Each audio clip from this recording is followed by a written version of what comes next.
Magandang umaga, magandang tanghali mga ka-lunchies. Welcome sa ating June episode ng LunChat with CSC. Ayun. Miss Rose, nakamute ka yata? Ayan. Ayan, sorry. Ayan, magandang tanghali mga ka-lunchies. At ito na naman tayo, kalahati na ng taon, Alex. Naku. Matapos na tayo. Oo nga, ang bilis naman pala talaga ng panahon, Miss Rose. Correct, ayan. So ngayon, Alex, ang episode natin for today, so we're streaming live here on our CSC's Facebook page and on our YouTube channel. So youtube.com/CSCPH Media. And we are encouraging everyone to engage in our discussion through the comment section. Ayan po, lalo na sa mga may mga tanong at nais ma-share tungkol sa ating mapag-uusapan ngayon. Ayan. So mga ka-lunchies, ang ating episode for this month ay siguradong magugustuhan ninyo. Lalong-lalo na ng mga ka-lunchies natin gustong-gustong ini-improve ang kanilang skills and capabilities through learning and development programs. So mga ka-lunchies, you don't want to miss this. Kaya naman don't forget to hit like, comment, and share this video. Magbabalik kami after this opening billboard.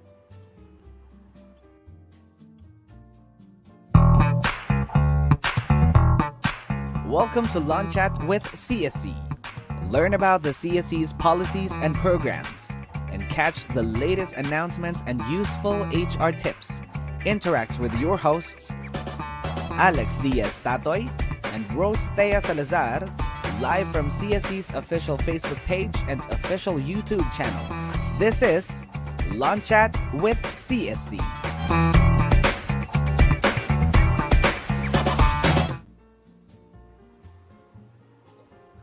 Ayan. Welcome back mga ka-lunchies. Every time nakikita ko yung opening billboard natin. So, parang bata pa natin din sobra. Kaya nga. So ayan, let's greet muna Alex ang ating mga viewers. Meron na ba tayong mga comments for today? Yes, ayan. yes. So hello po sa lahat. Please make sure to put in your comments and suggestions as well. Ayan, tapos sabihin nyo rin kung nasan kayo, no? Para correct. At least mabati namin kayo dyan. Ayan, so mga ka-lunchies, excited na ba kayo? At wag na nating patagalin pa ito. At katulad nga ng sabi ni Alex kanina, sa mga excited for the learning and development programs. So for today, pag-uusapan po natin yan. At ang ating main topic would be the 2023 Public Sector HR Symposium. At makakasama po natin ngayong tanghali ang Acting Director 3 mismo ng Civil Service Institute, si Acting Director 3 EMYLIN O. SEVERO. Magandang tanghali, Director Ems. Okay, magandang tanghali sa inyong lahat, mga ka-lunchies. And of course, sa iyo, Rose at Alex, magandang tanghali. Ayan. Director, question lang po namin, nasan po kayo ngayon? Nandito ako sa office, dito sa 3rd floor. Ayan. Nasa office pala si Director. So, Ms. Rose, simulan na po natin ang ating katanungan sa kay Director. Director Ems, tatanungin na namin kayo agad. So, we want to know po, what is the importance of learning and development for employees, especially those in public service? Yan, magandang tanong talaga yan, Rose. Kasi in fact, itong tinatawag natin na learning and development interventions, sobrang napaka-importante siya because it's provided by the Executive Order 292 and this has been highlighted pa sa ating 2017 na ORA-ORA or Omnibus Rules on Appointment and other HR actions. Kung saan, ang sinasabi doon is that dapat ang ating lahat ng mga heads of offices ng ating mga agencies ay dapat makapag-provide ng at least ganun lang siya kasimple. At least one na planned human resource development intervention or learning and development intervention sa bawat empleyado ng gobyerno. I'd like to put it that way na kung importante ang medicine, ang gamot at ang vitamin sa isang tao, ganun natin tinitingnan ang learning and development sa ating mga government employees. Bakit? It acts as a medicine dahil kung meron man tayong mga performance gaps or current performance gaps and mga competency gaps, ito ay na-address ng ating mga learning and development interventions. When I say learning and development interventions, it could be in the form of social learning, formal learning, ano pa ba? at saka yung ating mga social, formal, tatlo yan social, formal learning. And for example, ang coaching and mentoring, isang L&D intervention yan. Yung mga training programs, webinars, those are examples of learning and development intervention kung saan it can, it can cure, na parang medisina nga siya, it can cure performance gaps. And it acts as a medicine dahil, di ba ang medisina ay nagpo-provide ng mga essential nutrients kung saan it could build yung career growth and development ng ating mga government employees, so they are being empowered to reach new heights and excel in their professional journey. Kaya kung titingnan natin, para siyang gamot at vitamins. So ganun siya ka-importante. Oo nga naman, Ms. Rose. Thank you very much, Director 3. Yun po, ang next question po natin ay, what are the L&D programs of the Civil Service Institute or the CSI? So tamang-tama yan, Alex, kasi katatapos lang ng ating semester. Papasok na yung ating semester, second semester.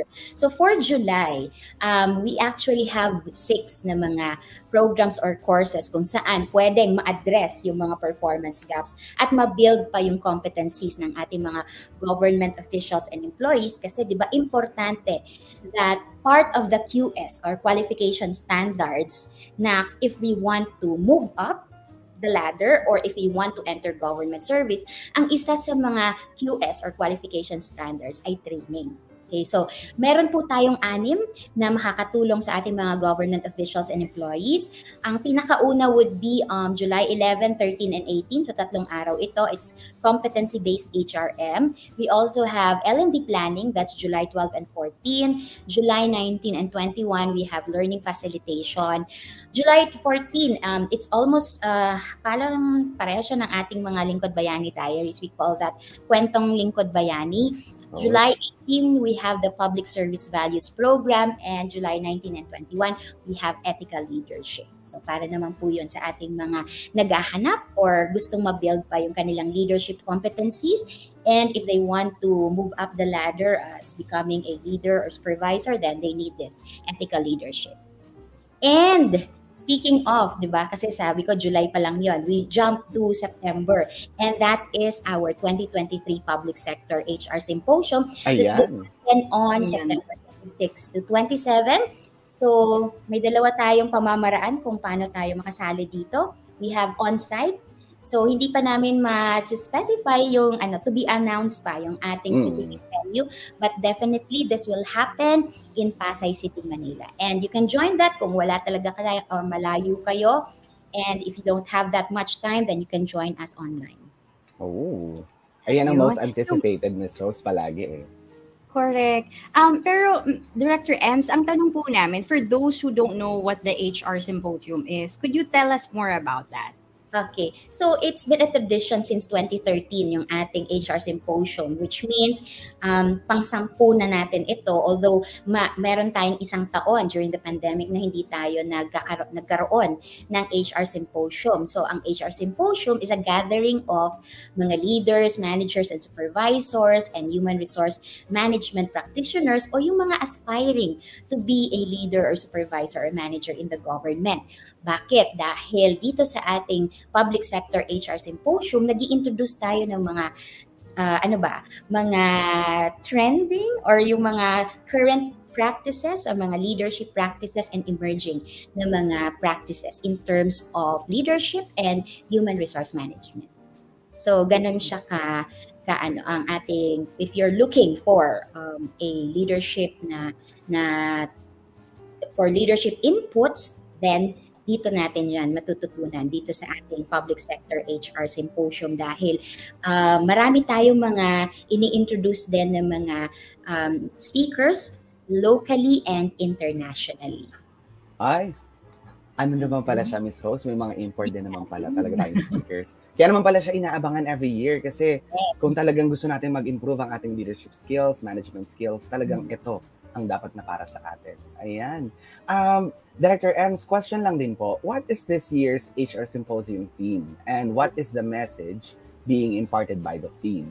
Okay, yung ating team ngayon, kung matatandaan siguro ng ating mga ka-lunchies na nag-attend last year, we talked about resilience. For this year, ang focus naman is on dynamism. Specifically, yung team natin ngayon is developing and fostering a culture of dynamism to achieve a resilient and sustainable people and public sector organization. Napakahaba, but it talks about dynamism. Kaya naman yung ating program na 2 days na ating Public Sector HR Symposium will talk on three dimensions ng dynamism.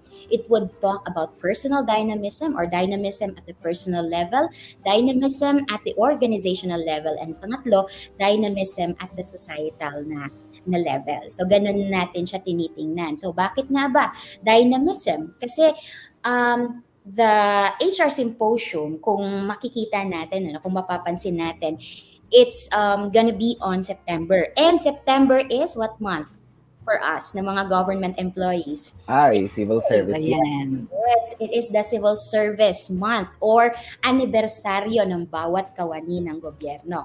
So that's why this Public Sector HR Symposium is one, if not the main highlight of the 123rd Philippine Civil Service na anniversary celebration. So yun. So anchor din siya doon sa tema natin ng PCSA na which is also about dynamism among government workers. So yun din ang tema ng ating PCSA na celebration this year. Ayun. Bagay na bagay naman pala talaga, Miss Rose.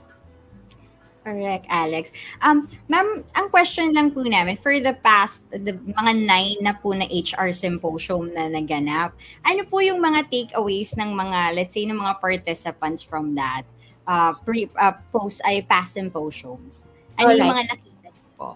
Yes, oo. Actually, Rose, sa sobrang dami na ng ating mga tema, kasi di ba pang 10 na natin to if ever na ikakonduct itong ating Public Sector HR Symposium, sobrang dami ng takeaways na it's anchored on the themes. So say for example, last year it's all about resilience, di ba? We just came out of a pandemic and how do we become resilient, especially in the future as well. So in recovering from the pandemic, how do we become resilient? So yun yung naging sentro. So hopefully nagkaroon ng maraming takeaways, but of course kung babalikan natin yung mga naging mga comments ng ating mga evaluation, ng ating mga past Public Sector HR Symposium, so sobrang marami silang takeaways na nagagamit din nila when they return in the workplace and especially when they lead and manage their direct reports. So yun ang nakakataba ng puso, and in fact meron din nagsasabi na nagiging helpful especially sa mga baguhan pa lamang dahil yung mga naging journey din, yung mga insights and journey and learnings ng ating mga subject matter experts, yung ating mga speakers, mga plenary, and even concurrent na mga session speakers, dun sila nakakahugot din ng mga insights. Ay, pwede ko itong gawin. Ay, pwede ko itong gayahin. Ay, pwede ko siyang gayahin, but at the same time, i-customize ko siya. So, ganun yung nagiging feedback sa amin from our past na mga attendees ng ating HR Symposium. Uy. Ay, napakaganda po pala talaga. Yes, Miss Rose. At saka parang nakakakuha tayo ng mga best practices sa mga speakers. Yes. At the same time, sa mga sinishare. Na i-apply natin sa kanya-kanya natin. Speaking of best practices, in the past then we are also highlighting yung ating mga best practices of agencies accredited under our program to institutionalize meritocracy and excellence in human resource management or yung Prime HRM. So it's also a form of inspiring other government agencies na kung hindi pa nagle-level up to level 2 or 3 or 4 under the Prime HRM, nakakakuha sila ng inspiration from those awarded na ng mga bronze accreditation. And in fact, meron na din na higher accreditation other than bronze accreditation. Maganda yun, Ms. Rose, kasi iba kapag na-encourage ka to really improve yourself and at the same time, nakakakuha ka ng mga best practices na i-apply mo sa sarili mong office or sa sarili mo mismo. Diba? So, napakaganda talaga ng ating HR Symposium na yan. Kaya naman talaga super inaabangan ng ating mga ka-lunchies. So as what Director Ems mentioned, no, highlight talaga siya ng Philippine Civil Service Anniversary.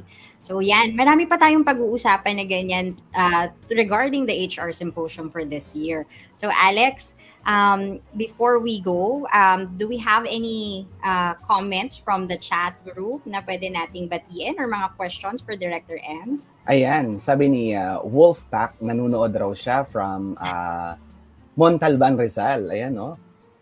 Sorry ka. At saka si Dawood Maka Bonding, nanonood siya from Lanao del Sur. Ay, ang layo. Talagang umabot tayo ng Mindanao. Sa Barm yan. Ayan, meron din from SGA watching si Chris Agustin at si Ma'am Cindy Orzal Talbo from LGU Kabukgayan. Yan. Ayan. So for those viewers po natin, if you have questions regarding the HR Symposium, you can post it so that we can directly ask then si Director Ems if meron tayong mga inquiries. Ayan. Yes. So ayan mga ka-lunchies, unang set of questions pa lamang yan.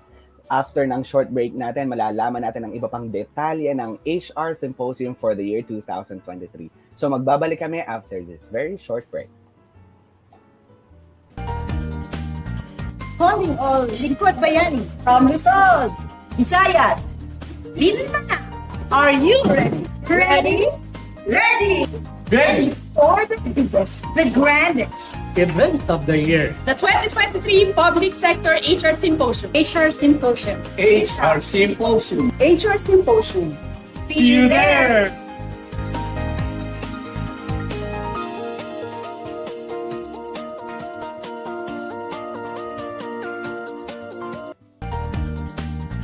Calling all Lingkod Bayani from Rizal, Visayas. Bilin na! Are you ready? Ready? Ready! Ready! For the biggest, the grandest, Event of the year. the 2023 Public Sector HR Symposium. HR Symposium. HR Symposium. HR Symposium. See you there!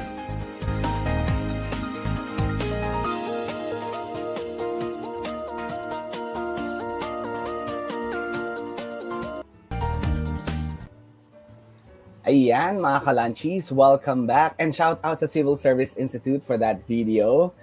Director Ems, if you don't mind, kinuha na po namin siya.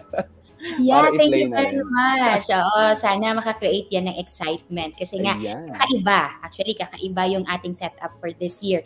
This will be an ambitious event dahil we're going to be, it's going to be hybrid. First time ito ever in the history of the Public Sector HR Symposium. Kasi for the past years, nagkaroon tayo ng on-site. Yung during the pandemic or after the pandemic until last year ay online tayo. But this time, we're going two ways, on-site and online. Ayan. Ayan. So it can cater to everyone. Yes. Okay po. Ma'am, so when you mentioned that kind of setup, kailan po ba yan ang pinakakaabangang public sector or HR symposium natin? I mean, yung registration or yung event mismo? Kailan po? Kailan po ang event? The event is going to be on September 26 to 27. Yan. I think it's end of, di ba, na month ng September, if I'm not mistaken. Tama. It's a Tuesday and a Wednesday. So, tamang-tama naman siya. Nasa middle of the week. Oh, ayan na mga At na-mention nyo for the live po, it's going to be in Pasay City, correct? In Pasay City. So, we're currently arranging yung final venue. So, hopefully, pag na-finalize na natin yun, we will be immediately announcing that through our various social media platforms. Ayan. And Director M's question lang din po, who are the target participants of HR Symposium? And is there a limit to the number of participants? Okay. In terms of the target participants natin, no, as mentioned a while ago, yung mga existing natin na mga government leaders, managers, and supervisors, and yung ating mga human resource management practitioners or HR MPs. And it's open to all, no, mga aspiring na mga government leaders, aspiring to be a government leader, manager, and supervisor. So, wala tayong pinipili. But the thing is, we have a limit, especially for on-site, dahil hanggang 5,000 lang yung ating ma-accommodate. So hindi na natin kaya yun ma-accommodate beyond that. So that is why as early as now, mag-register na po so you will never miss the fun. Ayan. Ma'am, since we're talking about registration po, since you said it's starting now, where can the participants or the interested participants register po for the HR Symposium? And how much are the fees pala? Yeah. No, magandang tanong yan kasi syempre, kanina ko pa binibenta masyado yung Public Sector HR Symposium. So, meron po kaming link. Hindi ko alam paano ba dito. It's lms.csc5.online/phrs. So, pero pag hindi nyo na-capture yun, I think sana ma-capture siya, ma-flash natin. Pwede po natin siyang i-post na lang sa comments later. Yes. Director. Can I comment ba? First time kong Pwede ba dito ako, i-copy-paste ko na lang siya dito? Opo. So, wait lang. Ayusin natin para ma-siya sa ating chat box. Hindi ko masyadong nakikita yung aking chat box. So anyway, kung ano naman po, sana mahuli natin, lms.csc5.online/phrs, or kung hindi nyo po makuha, please visit our Facebook page. That's Civil Service Institute. Nandoon po, you just have to click. Once na-click nyo po yun, or once you have inputted that na link, so it will direct you to the site wherein dalawa po ang mag-a-appear doon, whether you're going to register on-site or online. So ang on-site registration fee, that's face-to-face, that's going to be in Pasay City, Manila, that's 9,600 pesos lamang po. Hindi po kami nag-increase. Hindi affected ng inflation rate. Hindi po kami nag-increase versus our last conduct of the HR Symposium in 2019. So, hindi po kami nag-increase ng rates for on-site. But for our online, that's 3,200 pesos lamang po. Oh, ayun.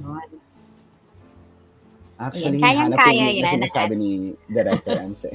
Ayun, nakita ko na siya. Wait lang. Isa na. Ayan. So, pwede na natin yung i-post. Ayan. Yes, yan. Siguro shoutout lang siguro Alex and Rose, kung may makikita kayo CSC5. Actually, gusto kong magpasalamat din sa CSC Regional Office 5 dahil po nag-request tayo na yung kanilang existing online registration system ay gamitin natin. So maraming salamat po kay Director Daisy, Regional Director Daisy, Attorney Daisy Tragais, and sa ating main developer na si Mr. Neil Arvin Magdato, along with Ms. Zara Z. Arroyo, yung kanyang Division Chief for allowing and sharing na magamit natin yung kanilang online registration system. So shout out po sa lahat ng mga taga-Bicol. Thank you very much to all the Bicolanos. Ayan, no? And yun po, Director Ems. Next question po natin. Why should we all get excited for the 2023 Public Sector HR Symposium? Napakabigat na tanong yan. Pang Miss Universe po yan. Imagine no, we've been doing this for 9 years. So dapat mas ma-excite pa sila. So one thing, ma-excite sila dahil hybrid nga ito. Diba? And the second thing is, marami ang ating mga target participants ngayon. So which means ang ating mga, especially yung mga on-site participants natin, they will have the opportunity to network with top tier or professionals wherein they can forge valuable connections. Kasi this is a learning and networking event. So which means the more na mag-participate ka and collaborate and connect with your co-participants, the more network that you will build, which you will be able to use in the future pag nangangailangan ka. So, alam ka, may kakilala ka ganito from across Luzon, Visayas, and Mindanao. And the second thing is, una muna yon. The second one that should excite ang ating mga participants would be, they will be inspired, hopefully, by our influential speakers who will share their expertise, yung kanilang personal journeys and game-changing insights na na-mention ko rin kanina na pwede nilang makunan din ng kanilang mga personal insights at gagamitin nila yun na inspirasyon para may mga baguhin somehow dun sa mga ginagawa nila or ano pa ba, aside from baguhin or pwede nilang gayahin yung mga naging personal journeys ng ating mga influential speakers. And finally, of course, especially dun sa topic natin na dynamism, they would be able to discover the latest trends in leadership and human resource management practices. Kasi meron din tayong portion sa ating symposium wherein we will be inviting for mga speakers na meron tayong, ang tawag doon, parang talk show din na session on that. Yeah, thank you for flashing photos ng mga previews na mga pictures natin ng HR Symposium. Grabe, ang dami, Director So, Ems. multiple yan, Alex. That's only around 3,000, I think, sa, where was that? PICC, yes. CICC. Mm. But this one, it's gonna be big. It's gonna be 5,000 and 4,000 na online. So just imagine 9,000 na mga attendees. Ang nakakatawa yung setup natin ngayon, Miss Rose. Kasi after the pandemic, Correct. parang nabalitaan ko puro online tayo the previous years. Tapos ngayon ay hybrid. Merong online at the same time, meron din face-to-face. Aba, Kaya nga, it can cater to everybody, diba? So, ang nice ng ganon. Ay, Director Ems, may tanong po dito bago kami bago kami pumunta sa ating sa message ninyo. From Irvin John Mercado Alamon. So, tanong niya, mabibigyan po ba ng certificate after the activity? That's an interesting question. Of course, part of our tradition ay kasi, di ba, we're using this kasi especially for those na kailangan to comply with the QS on training, gagamitin din nila ito. Yes, we will be providing you, pero dahil, ano tawag dito? High-tech na tayo, it's gonna be an e-certificate. ayan.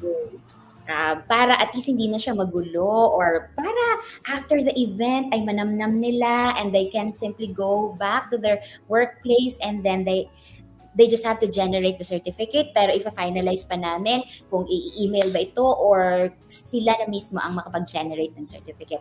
But of course, we will be orienting our attendees during the program kung paano nila makuha yung kanilang inaasam na certificate, which is equivalent to a 16 hours na leadership/management na credit. Uy, ayan Irvin, napakaganda ng sagot ni Director Ems Hindi para sa alala, iyong Irvin. katanungan. There is a certificate, e-certificate na 16 Ayan. hours ang credit niya. At saka para na rin sa mga malalayo nating ka-lunchies na atin ng HR Symposium. Ayan. So, meron tayong e-certificate i-present sa inyo. Ayun, no? Miss Rose? Ayan. So, ma'am, we would like to ask your final message, especially po paano makahikaya tayo ng mga participants natin sa upcoming HR Symposium. So, hindi ko lang papahabain, mga ka-lunchies, mga kapwa namin na mga lingkod bayani, at yung mga gustong maging lingkod bayani, please be assured that the symposium is more than an event. It is a transformative experience that hopefully will make you energized and make you ready to seize new opportunities sa pamamagitan ng mga insights na makukuha nyo from our influential speakers and guests. So, yun lamang po. I'll see you on September 26 to 27 in Pasay City, Manila, for those who will be joining us on-site or face-to-face. And for those naman who will be joining us online, you are all invited to the biggest and grandest event of the year as part of our celebration of our 123rd Philippine Civil Service Anniversary. Maraming salamat, Rose and Alex. Thank you very much po, Director M, sa pagpapaunlak sa amin ngayong araw na ito. Ayan. Ayan. So, Miss Rose. marami tayong natutunan kay Director Ems ngayon, especially for the upcoming HR Symposium. And Na-excite ngayon tuloy ako. wag nyo na pong palampasin. You can start registering as early as now. Wag na tayong magpahuli dyan. So, na-flash na yung link and then ilalagay na lang natin sa comments later din para hindi mawala siya. And they can be reminded. Or go to the Facebook page of the Philippine Civil Service Institute. Ayan. At pinupost din natin yan sa Facebook page mismo natin dito. Correct. Ayan, syempre. So mga ka-lunchies, dyan na po nagtatapos ang ating episode ng LunChat with CSC ngayong buwan ng Hunyo. So tuloy-tuloy ang serbisyong hatid ng Contact Center ng Bayan para sa anumang request for assistance with any government-related transactions o kaya reports or complaints. You may reach CCB at email at contactcenternangbayan.gov.ph or SMS through mobile phone number 0908-881-6565, hotline 16565 via PLDT, or bisitahin ang aming website sa www.contactcenternangbayan.gov.ph o kaya sa Facebook Messenger ng Philippine Civil Service Commission page. Again, this is LunChat with CSC, the Commission's monthly Facebook and YouTube live program where we feature the latest news, programs, policies, and advocacies of the Civil Service Commission. So magkita-kita muli po tayo sa susunod na episode ng LunChat with CSC. Kami po ang inyong host mula sa CSC Public Assistance and Information Office. Ako po si Rosa Lazar. At Alex Diaz Tatoy, maraming salamat sa pagtutok mga ka-lunchies. Hanggang sa muli. Bye po.